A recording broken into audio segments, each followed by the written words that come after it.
क्या कहिएगा? देखिए, इससे ज्यादा शर्मनाक बयान नहीं हो सकता भाई। जिस तरीके से आप प्रधानमंत्री के लिए बोल रहे हैं, इतना अमर्यादित होके, क्या मतलब है भाई? आप नीतियों के ऊपर आप कोसिए, नीतियों को लेकर आप बोलिए जो बोलना है आपको, कि 11 साल में आपने क्या किया, बिहार के लिए आपने क्या किया।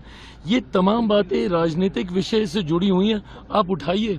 बट इस तरीके से प्रधानमंत्री जी, भाई देश के प्रधानमंत्री और आप नेता प्रतिपक्ष हैं, कम से कम इतनी मर्यादा तो आप रखिए कि राजनीति का स्तर पूरी तरीके से समाप्त ना हो जाए।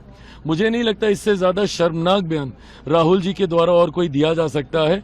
और जब जब इन्होंने ऐसे बयान दिए, तब तब इनको नुकसान हुआ है। जिस तरीके से प्रधानमंत्री जी की मां को इन लोगों ने गाली दी, चौकीदार चोर है, ये सारी बातें आज भी बिहार की जनता भूली नहीं है चौकीदार चोर है, क्योंकि एक बड़ी आबादी और खासतौर पे पासवान इस व्यवसाय के साथ जुड़े हुए हैं।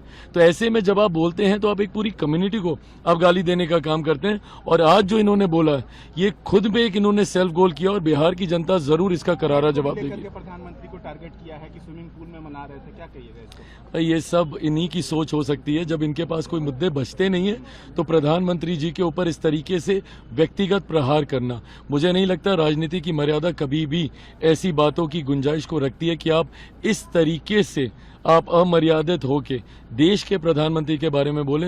मैंने बार बार कहा है, नीतिगत विरोध आप कीजिए, पर जब आपके पास कुछ बचता नहीं है कहने के लिए, क्योंकि डबल इंजन की सरकार बढ़िया काम कर रही है, प्रधानमंत्री 12-12 बार चुनाव से पहले बिहार आ चुके हैं, एक के बाद एक विकास के कार्यों को गति दी गई है, तो अब राहुल जी कांग्रेस के पास कुछ बचा ही नहीं है बोलने संविधान को लेकर के भी फिर से कह रहे थे कि संविधान खत्म करना चाहते हैं। अरे प्रभु, अब ये कांच की हांडी बार बार नहीं चढ़ेगी। कितनी बार बोलिएगा भैया?